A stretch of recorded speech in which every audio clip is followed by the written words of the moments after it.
नमस्कार, आप देख रहे हैं A1 टीवी का खास कार्यक्रम आज का एजेंडा और आपके साथ मैं हूं आशीष तिवारी। आज का एजेंडा में हम चर्चा करेंगे राजस्थान की 7 सीटों पर होने वाले उपचुनाव की अग्नि परीक्षा की। हरियाणा और जम्मू कश्मीर विधानसभा चुनाव के परिणाम आने हैं और उससे पहले एग्जिट पोल ने कांग्रेस के खेमे में खुशी का माहौल कर दिया है, तो वहीं दूसरी ओर बीजेपी भी गठजोड़ में जुट गई है। बीजेपी भी गणित लगाने में जुट गई है। क्या इंपैक्ट होगा, क्या असर देखने को मिलेगा उपचुनाव में, क्या ये परिणाम प्रभाव डालेंगे, इस पर चर्चा करेंगे। चर्चा करने के लिए मेरे साथ स्टूडियो में मौजूद है कांग्रेस प्रवक्ता राजेश कटारा जी, आपका बहुत बहुत स्वागत है। और साथ ही साथ बीजेपी प्रवक्ता गोविंद सिंह छिपा जी, आपका भी बहुत बहुत स्वागत है। नमस्ते जी। राजेश जी, जिस प्रकार से एग्जिट पोल आए हैं, हरियाणा की काउंटिंग होनी है और हरियाणा की काउंटिंग में और जम्मू कश्मीर में कांग्रेस को एडवांटेज बताया जा रहा है, और अगर ये एग्जिट पोल में तब्दील हो जाते हैं, अगर आपको बेनिफिट मिलता है इन दोनों राज्यों में, तो आने वाले जो उपचुनाव हैं प्रदेश में 7 सीटों पर उपचुनाव होंगे, उन पर इनका कितना असर देखते हैं? देखिए आशीष जी, जिस तरह से हरियाणा में जो माहौल था, चुनाव होने से पहले ये क्लियर हो चुकी थी स्थिति कि वापस कांग्रेस बैक करेगी। जिस तरह से जनता के मुद्दे थे, जनता के मुद्दों से 10 साल में वहां खड़े नहीं उतरे, उन मुद्दों को लेकर जनता में बहुत ही आक्रोश था बीजेपी के प्रति, और कांग्रेस पर वापस भरोसा उन्होंने जताया। उस भरोसे का परिणाम है कि वापस कांग्रेस बैक कर रही है। वही स्थिति राजस्थान के अंदर है। राजस्थान में आप देखिए 10 महीने सरकार को आए हो गए बीजेपी को, परंतु कहीं कुछ ग्राउंड पर दिखाई नहीं दे रहा। कहीं किसी को ये महसूस नहीं हो रहा कि कहीं राज है, कहीं प्रजातंत्र का राज है, कहीं मुख्यमंत्री का राज है। सभी सरकारी संस्थाएं या सरकारी अफसर इस राज को चला रहे हैं। जनता में कोई मैसेज बहुत अच्छा नहीं जा रहा। तो जनता ने एक मानस बना लिया है कि किस तरह से वापस फिर कांग्रेस पर भरोसा करना है। गोविंद जी, जिस प्रकार से आरोप लगा रहे हैं, राजेश जी कह रहे हैं कि ब्यूरोक्रेसी सरकार चला रही है, सरकार का अता पता नहीं है। गहलोत जी भी लगातार आरोप लगा रहे हैं कि सर्कस चल रहा है, सरकार नहीं चल रही है। देखिए आशीष जी, वो शेर है ना कि हमको मालूम है जन्नत की हकीकत, लेकिन दिल बहलाने को गालिब ये ख्याल अच्छा है। ये उधर भूपेंद्र हुड्डा दौड़ रहे हैं, अरे अभी तो रिजल्ट ही नहीं आया भाई। और मुझे तो ये समझ में नहीं आ रहा कि कांग्रेस के जो प्रवक्ता बैठे हैं राजेश कटारा, ये उत्साहित नजर नहीं आ रहे। ऐसे नतीजों पे तो उत्साहित नजर आना चाहिए। तो कहीं ना कहीं ये भी मान रहे हैं कि ये एग्जिट पोल है और शायद पार्टी से इनको इस तरह के निर्देश होंगे। मैं तो एक अंदाजा ही उसको कर रहा हूं कि भाई बहुत ज्यादा इसको आक्रामकता से नहीं लेना है ये, नहीं तो भाई जिस तरह के आंकड़े तमाम टीवी चैनलों पे इनके पक्ष में रुझान दिखाई दे रहे हैं, उससे तो इनको आज पटाखे फोड़ने चाहिए थे। लेकिन इनकी वाणी में वो दिखाई नहीं देता, और इसलिए दिखाई नहीं देता क्योंकि हरियाणा में जिस तरह से भारतीय जनता पार्टी ने विकास की गंगा बहाई है, आप कल देखिएगा निश्चित रूप से भारतीय जनता पार्टी के पक्ष में नतीजे होंगे। 2, 4, 5 सीटों का जरूर इधर उधर हो सकता है, क्योंकि चुनाव है। देखिए चुनाव में जो भी मैंडेट होता है उसको हम सबको स्वीकार करना चाहिए, स्वीकार करना ही पड़ेगा। लेकिन आज जो ये है कि जो एग्जिट पोलों की इस पे भरोसे पे, और किसी को भी इस तरह से कोई अतिरेक में अपनी बात नहीं कहनी चाहिए। आपने बात की, लेकिन अगर बात करें पिछले चुनाव की हरियाणा की अगर बात करें, तो वहां भी पूर्ण बहुमत नहीं मिला था। सरकार तो आपको गठबंधन से बनानी पड़ी थी, वहां भी जेजेपी का साथ लेकर के सरकार चलानी पड़ी, और उसके बाद में फिर नए साथी तलाशने पड़े थे। आपको ध्यान हो तो गुजरात का जो इलेक्शन था जी, गुजरात के इलेक्शन में, पिछला जो इलेक्शन था उसमें सब ये मान के चल रहे थे कि भारतीय जनता पार्टी मेजोरिटी के इर्द गिर्द ही रहेगी, पूर्ण बहुमत नहीं आ पाएगा।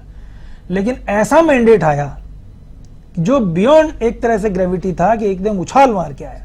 इसी तरह मध्य प्रदेश में हुआ, और राजस्थान में सब लोग मान के चल रहे थे कि गहलोत सरकार रिपीट करेगी। यहां पे भारतीय जनता पार्टी ने 115 + 8 जो निर्दलीय उसमें जो विधायक थे, उनमें भी टिकट, मैं तो कहूंगा कि वास्तव में टिकट वितरण में कुछ गलतियां भारतीय जनता पार्टी से, नहीं तो वो 8 सीटें भी हमारी होती। ऐसा ही रिजल्ट अब जो आपने राजस्थान के परिप्रेक्ष्य में बहुत अच्छी बात उठाई कि जो 7 सीटों पे उपचुनाव होने जा रहे हैं, निश्चित रूप से ये आप इसका बात कह सकते हैं कि हमने सुरेंद्र सिंह टीटी की सीट हारी। आप ये कह सकते हैं कि लोकसभा में हमारा प्रदर्शन उस पर हम बहुत सारे डिबेट कर चुके हैं, अब उसको विस्तार देने की जरूरत नहीं है। लेकिन अब जो भजन लाल जी की सरकार जिस तरह से काम कर रही है, जिस तरह से उसके निर्णयों की जो गति है, जिस तरह से धरातल पे उतर के काम कर रही है, भारतीय जनता पार्टी की 7 में से अधिकांश सीटें भारतीय जनता पार्टी जीतेगी, ऐसा मेरा पूर्ण विश्वास है। कटारा जी, जी क्या कहेंगे, पूरा विश्वास है और जिस प्रकार से जो काम किए जा रहे हैं भजनलाल सरकार की ओर से, वो कार्य आने वाले उपचुनाव में 7 सीटों पर बीजेपी को बेनिफिट देने वाले हैं? देखिए आशीष जी, अभी गोविंद छिपा जी बता रहे हैं कि उत्साह नहीं है। उत्साह किस बात का? जनता ने समर्थन दिया है कांग्रेस को, हम किस बात को उत्साह मनाएं? जनता ने भरोसा किया है काम करने के लिए, जनता ने वोट दिया है, हम काम करेंगे। उत्साह किस चीज का कल सरकार बन जाएगी, चुनाव परिणाम अगर मान लीजिए आपके पक्ष में आ जाएंगे तो क्या ढोल नगाड़े नहीं बजेंगे, उत्साह नहीं मनाया जाएगा? ढोल नगाड़े बजना वो अलग तरह की बात है, कल का वो है। हम लोग आंकड़ों पे या जैसे आप एग्जिट पोलों पे भरोसा नहीं करते, पहले भी हमने ऐसे नहीं कहा। इन लोगों के ढोल नगाड़े इन लोगों के बजते हैं। दूसरा कह रहे भजनलाल जी की सरकार बहुत अच्छा काम कर रही है। आप देखिए भजनलाल जी की सरकार बने 5 महीने बाद ही इलेक्शन हुआ लोकसभा का, भरतपुर में चुनाव हार गए जी। राजस्थान में 50% इनकी सीटें खिसक गई। अगर धरातल पे कोई काम होता, आज स्थिति आपने देख रहे हो, आज ग्राउंड पे कोई काम नहीं हो रहा। रोडों की क्या स्थिति आप बताइए, अतिवृष्टि हो गई, आप देखो किसानों को कोई मुआवजा नहीं मिल रहा, फसल खराब हो गई, कहीं कोई बयान नहीं आ रहा, मंत्री इधर उधर भाग रहे हैं, प्रधानमंत्री मुख्यमंत्री की कोई मंत्री नहीं मान रहे, मंत्रियों के एमएलए नहीं मान रहे।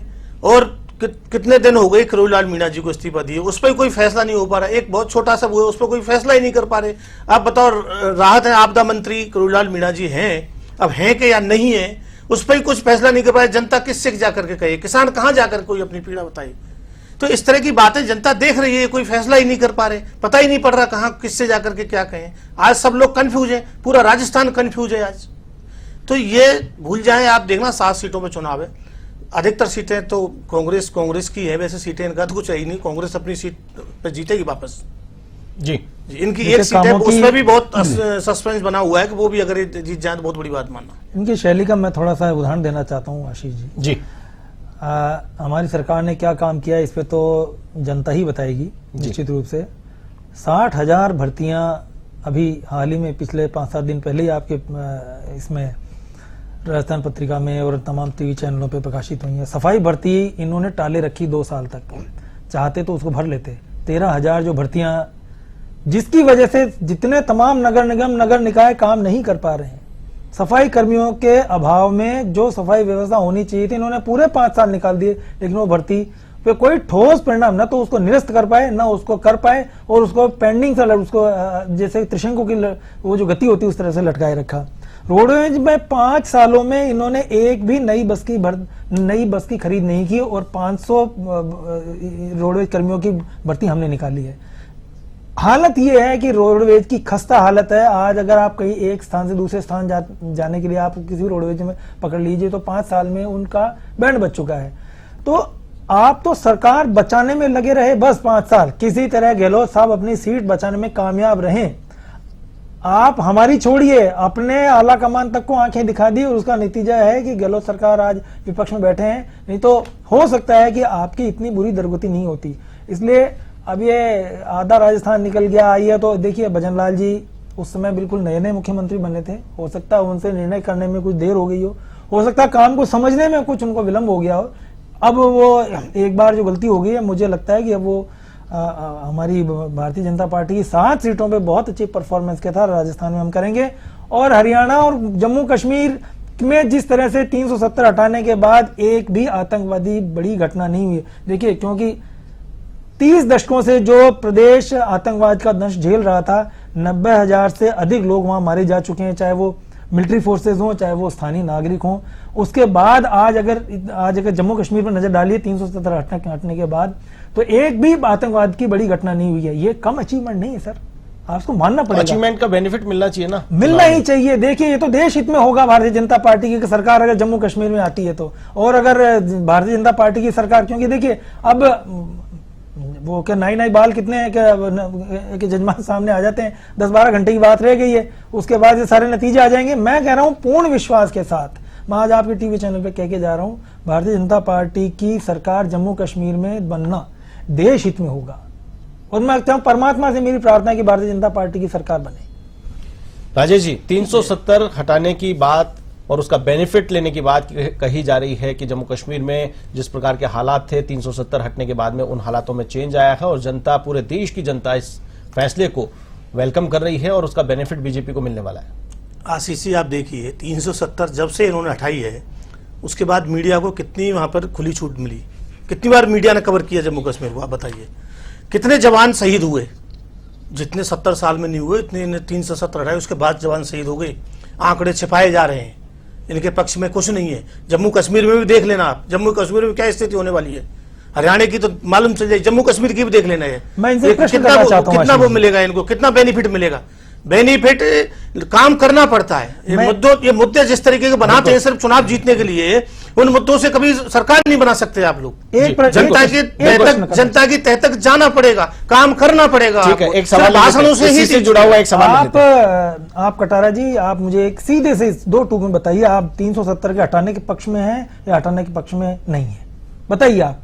देखिए, आप देश के साथ हैं या देश के साथ नहीं है? छिपा जी, सीधे से बात कीजिए। छिपा जी, 370 हटाना और उस पर इंप्लीमेंट करना, आपने नोटबंदी करी, आत्मघाती कदम था। आपने जीएसटी लगाई, आत्मघाती कदम था। जीएसटी सारे व्यापारियों को खत्म कर दिया। जीएसटी की सारे व्यापारियों को खत्म कर दिया। आप ही की सरकार के द्वारा की गई थी आशीष जी, हमारी सरकार ने पहल की थी। हमारी सरकार कितने परसेंट पर ला रही थी जीएसटी? 7%, 12%। बात परसेंटेज की नहीं, सुनिए, सही तरीके से कितनी बार इनको सुधार करना पड़ा उसमें, बगैर स्टडी के लोग जो तरीके से लागू करते हैं कानून को, वो आत्मघाती कदम होता है। तैयारी करिए पूरी तरीके से, सारे कानून, इनका कोई भी कानून ऐसा है उसमें विवाद, हर कानून पे इनके विवाद हुआ, चाहे वो किसानों का काला कानून हो, चाहे जीएसटी हो, चाहे नोटबंदी हो, ये हर चीज बगैर तैयारी के थोपना चाहते हैं।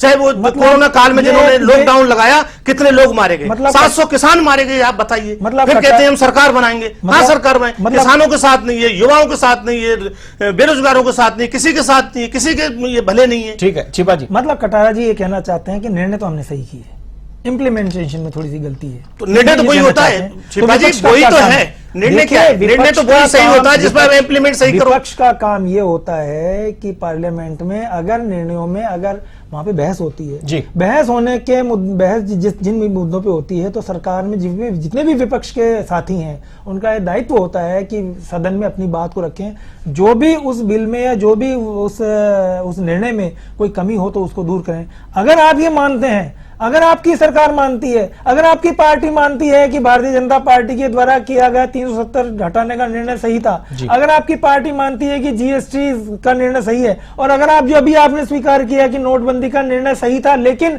उसकी इंप्लीमेंटेशन में गलती थी, नोटबंदी इंदिरा गांधी भी करना चाहती थी लेकिन हिम्मत नहीं जुटा पाई, वो हिम्मत माननीय प्रधानमंत्री नरेंद्र मोदी ने नहीं जुटाई, और वही असर है कि आज देखिए, पहले दुश्मनों में, हमारे दुश्मन देशों में किसका नाम आता था? पाकिस्तान का नाम आता था। चाइना को तो हम गिनते ही नहीं थे, आज पाकिस्तान का जिक्र तक नहीं है। क्यों नहीं है? क्योंकि नोटबंदी से हमने पाकिस्तान की और आतंकवादियों की कमर तोड़ दी। आज चाइना का गोविंद जी, उसी दिन शाम को जिस दिन नोटबंदी करी, 2000 का नोट आया, उसी दिन शाम को उग्रवादियों के पास में वो नोट पकड़े गए, उसी दिन। कटारा जी, 7 सीटों पर चैलेंज है, सरकार बीजेपी की है। भजनलाल सरकार लगातार अपने किए गए कामों को ले जाकर के फील्ड में जाकर के ये सीटें जीतने का दावा कर रही हैं, और आप लगातार सवाल उठा रहे हैं। जबकि चुनावी मुद्दों की अगर बात करें तो पानी का मुद्दा, ईआरसीपी का एमओयू इन्होंने कर दिया है, और बहुत सारी जो घोषणाएं हैं वो करने का काम, जैसे किसानों को 2000 रुपए देने की बात थी, पेट्रोल डीजल की अगर बात करें तो वो काम किया है, पेट्रोल डीजल की जो रेट है उसको कम करने का काम किया है। तो ये जो जितने भी काम है, ये क्या आने वाली उपचुनाव में 7 सीटों पर बीजेपी को बेनिफिट देने वाले हैं?